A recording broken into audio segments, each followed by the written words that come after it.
to do this a little bit differently, looking at the computer here. And I'm just going to quickly touch base on this one. And I personally find this utterly ridiculous. But I'll leave a link actually to Magic Prepper's video on this. He did a very good video on this particular topic right here. But essentially, it's calling out anyone who talks negatively about the government as a domestic terrorist, and I will leave it at that. Just wanted to bring this to you guys. For those of you who haven't seen this, that's really all I got to say about it. It is beyond belief ridiculous to me. So, moving on from there. This is something, you'll see the headline here. And I wish I could zoom this in a little bit, but the Fed realistically at this point should have raised interest rates a long time ago, and I'm assuming they don't want to spark, some sort of panic within the public, and that's why they're keeping the interest rates so low as they are. But this is a great article, and from Forbes, that basically talks about why the Fed needs to increase the interest rates and why it's probably unlikely that they actually will. And I will leave links to every single one of these articles that I have here in the description below. So let's kind of get into this a little bit. So I know I'm saying so a lot. It's been a very long day. Kids have been sick for weeks. Double ear infections. Trying to combobulate all the thoughts here for you. So with inflation, basically at what I'm going to actually say that the interest or the inflation rate is somewhere in the 14 to 16% rate. They're saying the U.S. government's saying 7.5%, but combined with everything, just from personal experience, the things that I've been seeing, what I've been seeing personally, as far as how much things cost now compared to what they were before, just in a year's to 2 years time frame, it's definitely closer to that 14 to 16% mark. So don't be fooled by what the Fed is telling you. The reality is it is much, much higher. But where this leads me here with this and why they need to raise interest rates is that's essentially how our government makes money, right, is off interest rates. And so they go through here talking about the forecast and the predictions, and we've obviously been over the predictions every single time for the actual inflation. CPI is getting higher and higher. The PPI is getting higher and higher. So it's bad all across the board. And you'll notice that essentially they're talking about how we haven't, and Fed has kept interest rates super low. And really that's to try to not scare off us lowly peasants from spending money and not just hoarding and saving money, or vice versa, going out and panic buying everything and creating a bunch of panic. So you're probably going to see some serious ups and downs in the stock market. You're going to see some news coming out of basically where the Fed sits with all this. So keep an eye on this. Keep an eye on the inflation numbers. And for those of you that definitely are out there prepping, make sure that you are taking inventory of your preps right now, because things could definitely get really bad very quickly here in the near future. I'm not saying it's going to, but it's a definite possibility. So from there, that leads me right back into the next thing. And what do you have it? Supply chains in 2022 are going to continue to be a problem. And I swear I feel like this is just something that is harped on right now in the prepper preparedness economy side of YouTube here. But it needs to be talked about. It hasn't eased up. None of the port backlogs have really been chewed through. We are starting to see some more things coming to the shelves, but we're also seeing some things come off the shelves. And it really is just not a good situation. And there really has been nothing done about it. So I'm expecting personally that moving into the kind of June timeframe is when we'll start to really see the effects of early 2020 backlog really start to kick us in the butts, because we're kind of seeing that slowdown that we normally get after holidays from spending and all of that January, February timeframe. Leading into March here is when we're more than likely going to see the ramp up of people back purchasing. They've recouped their money from spending gifts, whatever, over the holidays, and getting back into the typical cadence of purchasing. And since we haven't seen a reprieve at all, the fact of the matter is it's going to get bad. Things are going to get right back to where they were, where things can't be restocked onto the shelves quick enough, and you're going to see things like eggs and beef and pork and milk again running out. And I don't see any end to it, at least not anytime soon, unfortunately. So I'm going to keep continuing to watch that. I would advise that all of you continue to keep watching this also, and we'll just kind of see where things lie. One of the big issues with a lot of this, and they make mention in this article about it too, is the increased cost of the price of the shipping container and the actual cost to ship it. Combined with the lead times, it's a giant mess for consumers especially, but also manufacturers. So I don't anticipate this to get any better anytime soon. And like I said, I'll leave links so you guys can actually read through all these articles if you so choose. But I would definitely highly recommend keeping an eye on a lot of this stuff.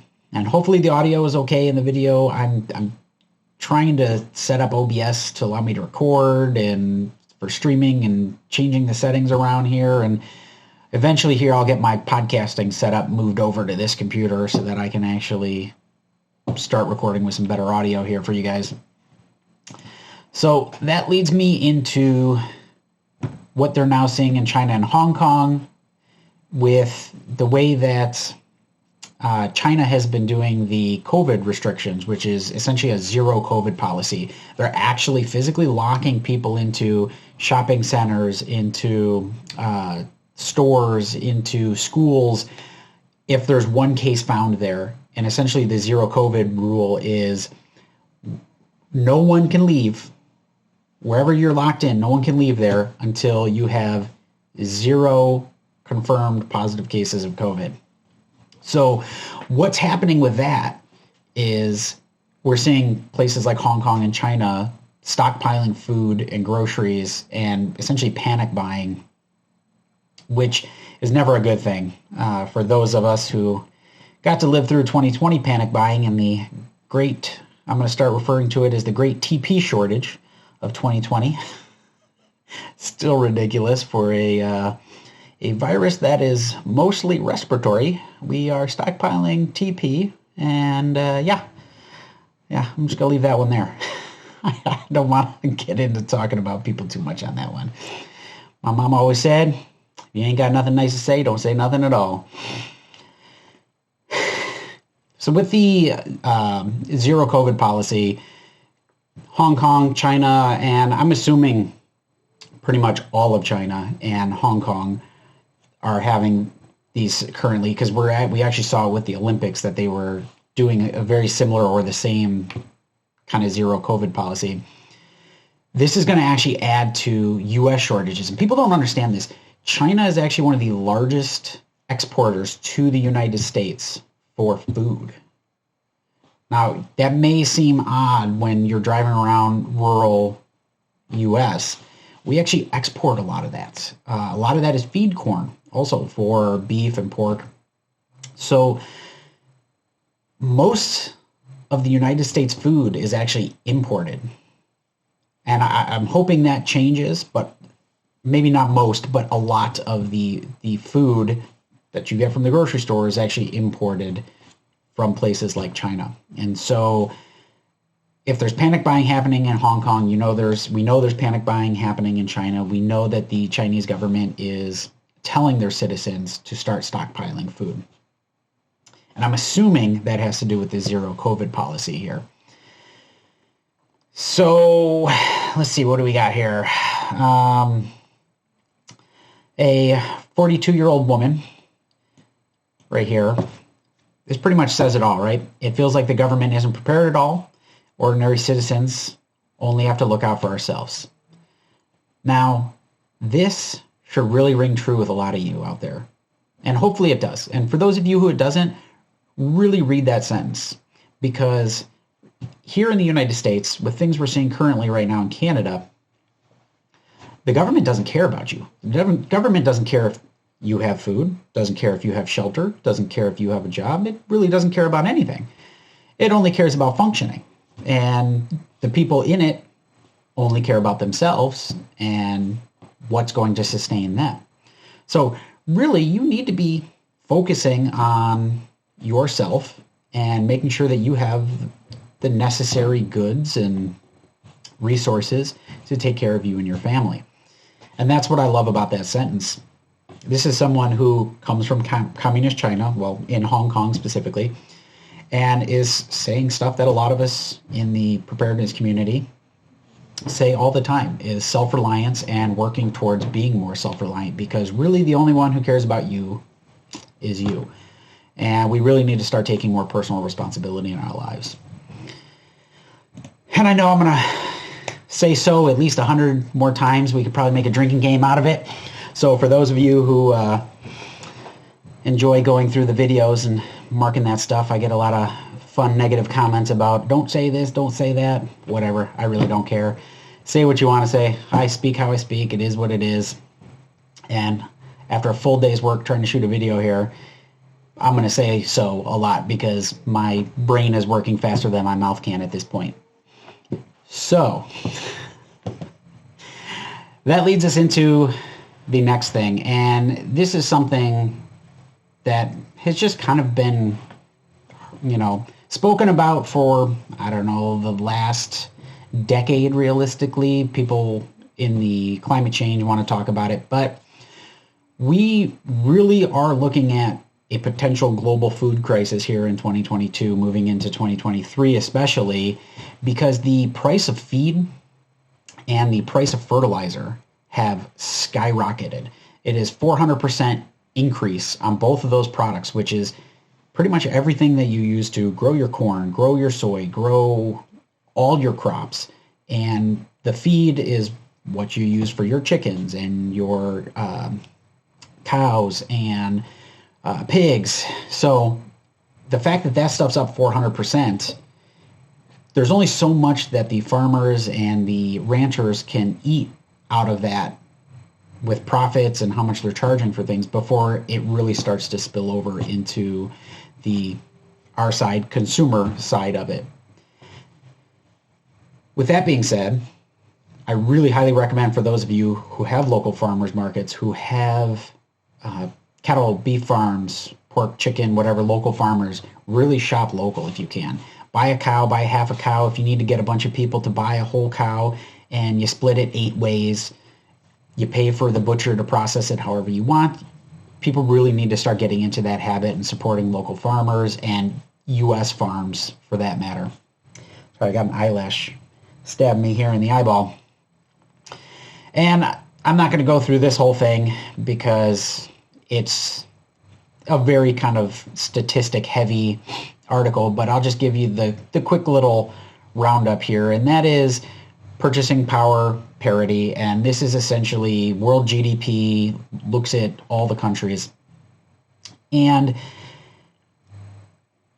it has gotten really, really high. Now, that may seem like a good thing to a lot of people, but the problem with this is while this purchasing power is up, the costs have also been going up and not on this similar trend line. So that perfect sentence right there. You thought COVID-19 was bad. Well, this is going to be a lot worse. The way this is going, just look at your grocery bills, see where you're up. And if you're one of the lucky ones who happens to be in a state that hasn't really been hit with the grocery bills just yet, just wait, your time is coming. You will see it. My grocery bills alone have gone up a minimum of 70% since a year and a half ago. Now, I get it.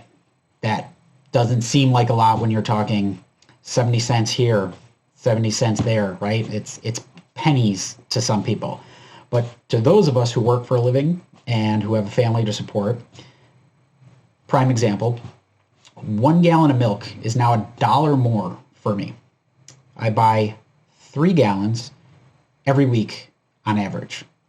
Sometimes it's more, sometimes it might only be 2 gallons, but on average, 3 gallons a week at $1 per gallon. That is $3 per week for 52 weeks. Okay? I'll let you do the math there real quick. That is one grocery item, and that is just the increase in cost. That's not the total cost. It's just the increase from last year to this year. So let that sink in for a minute there. Now, combine that number with all the other groceries that you're shopping for. That number gets very high. So take into account that inflation will go off the government numbers, 7.5%. Wages have only rose 3.2%, I think was the last number I saw. And for those of you who haven't got raises, merit increases, any of that kind of stuff, that means that your salary is now 7.5% less just from inflation alone. For a lot of people, that's anywhere from $1,500 a year all the way up to some people I know, that's about $5,000 a year. That is a huge hit to your grocery bills and any other things that you might have had. And as crude pushes towards $100 a barrel, which I believe we're currently pushing that 90 range right now. Probably by March we'll see $100 a barrel. As fuel costs go up, now so do your transportation costs. That gets transferred back into your grocery costs. So all this is just going to keep adding up and adding up. And I apologize if the audio here is spiking. I'm doing my best here to try to make sure with the webcam microphone that is not getting too wonky.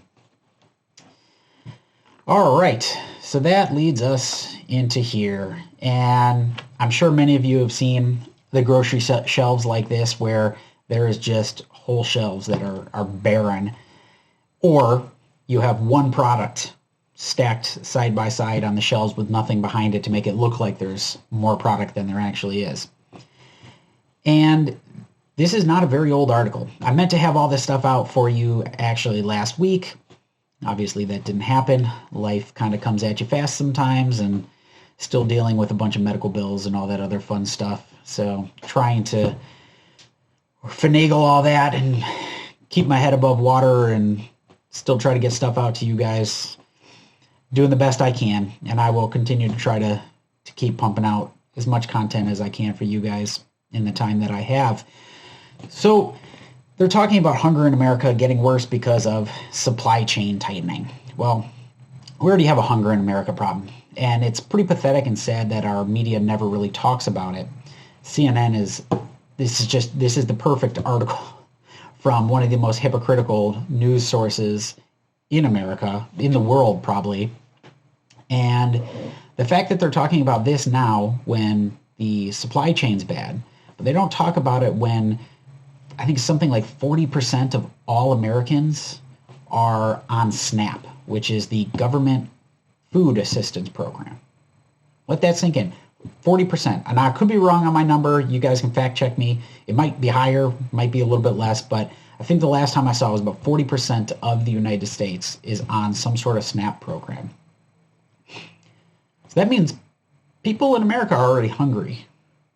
And the fact that the supply chain is tightening really only affects those people the worse. So that is going to be your lower and lower middle class. They're the ones who are affected by these supply chain issues with the inflation issues more than anybody else.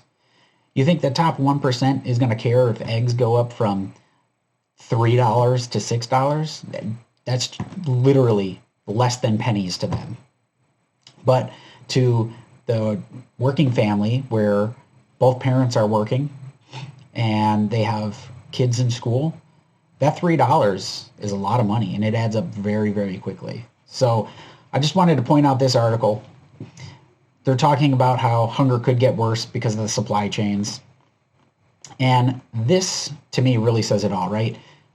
Inflation's surging, prices are surging as supplies tighten up and get fewer and fewer.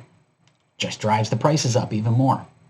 So really plan accordingly as you guys are grocery shopping, as you are planning out your monthly budgets, as you are thinking about what it is that you need to purchase or should be purchasing. Can you forego, that $5 coffee in the morning and maybe buy some Folgers or some Maxwell House, save yourself some money over a few months, try to stash some of that away.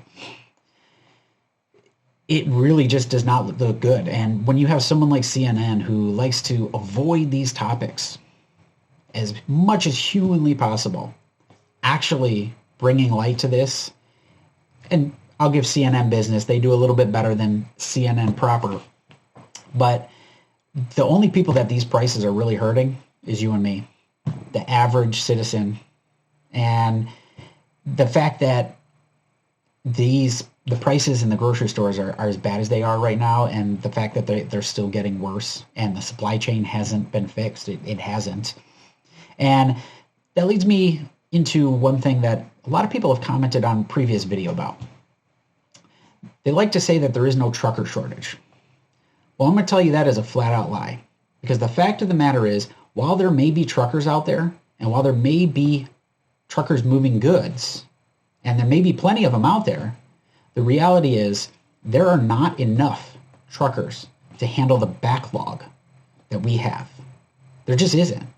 Companies are literally giving away money. There's 3 companies within a 15-mile radius of me who have a $10,000+ signing bonus.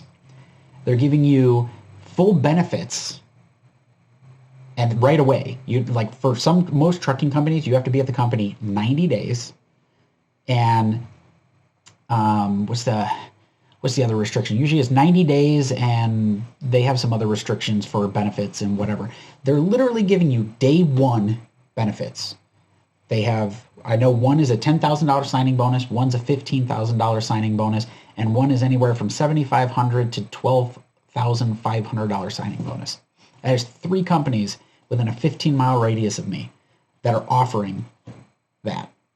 So if you're out of work or you're in high school and you're wondering what to do and you don't really want to go to college, or college is too expensive, you want to know how you pay for college? Go get your CDL. They will literally pay for you to go get your CDL. Then they will give you the signing bonus. You will get your benefits. Drive for a couple years, stash that away. You've literally just paid for college. If that's how you choose to do it. Pay for college, go to college, or don't go to college. You can make a great living. My uncle, prime example, I know a lot of people in the trucking industry, makes over 6 figures a year driving a truck. Now, some of those are going to be long hauls, and you're going to go from coast to coast, or you're going to do regional. But there's a lot of trucking companies that I know people who are in their 20s, early mid-20s, who are making very good money, 60 to 90K driving local for trucking companies right now. So it's a big opportunity if it's something that you would be interested in. And if it is something that you're interested in and you'd like to try to reach out to one of these companies, feel free to reach out to me. The email is in the description, always, how to contact me. And I'm usually pretty good about looking at those and getting back to people who actually respond to me. So leave that there. Move on here with this one. Now, Feeding America is probably, I don't know if it's the largest, or it's at least one of the largest food banks in America. They operate a lot of food banks.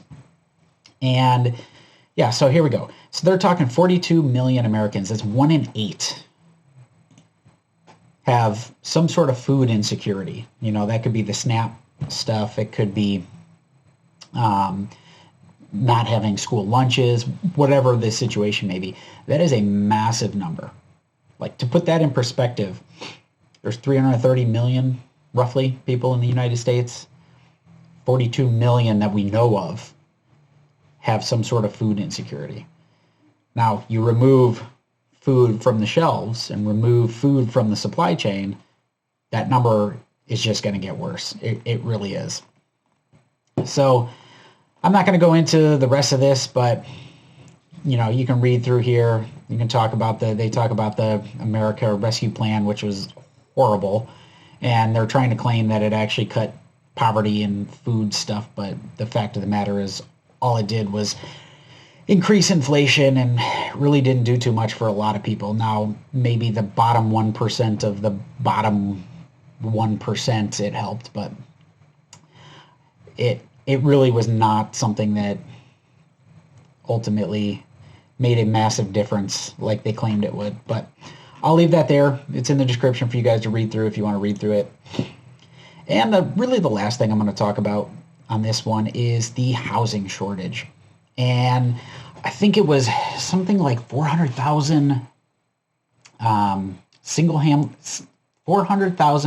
single family homes short of the demand right now.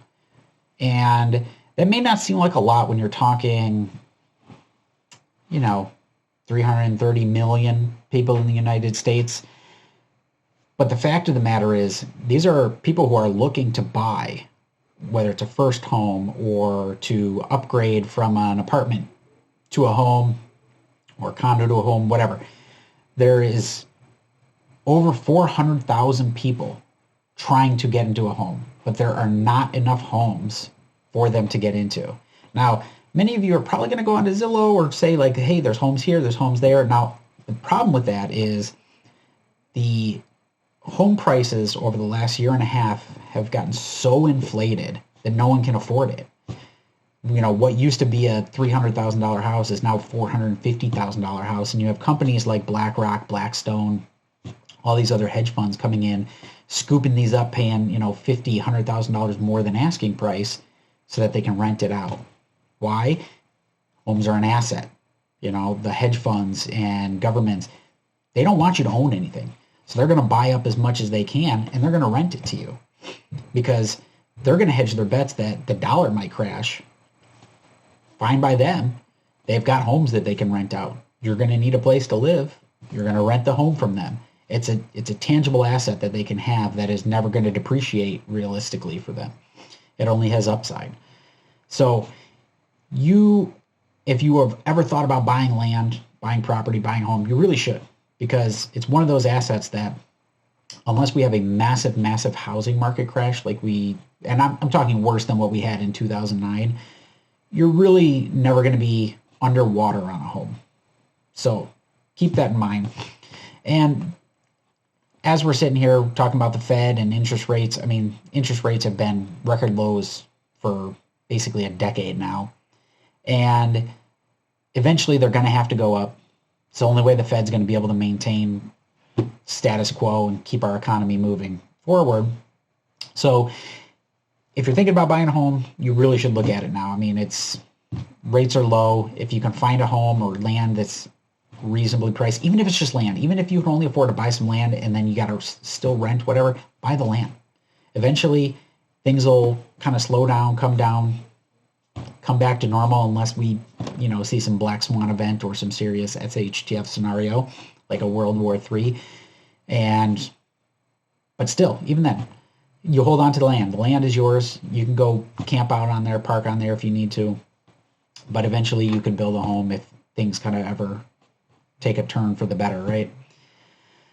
So, all right. Well, we're 30 minutes in there. I'm going to leave it there for today.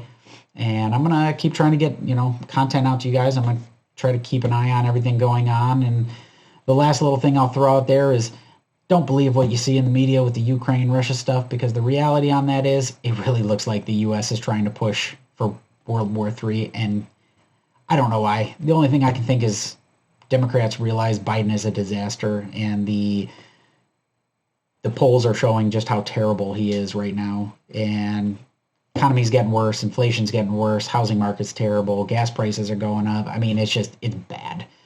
So maybe they're hoping, wartime president, he boosts his numbers.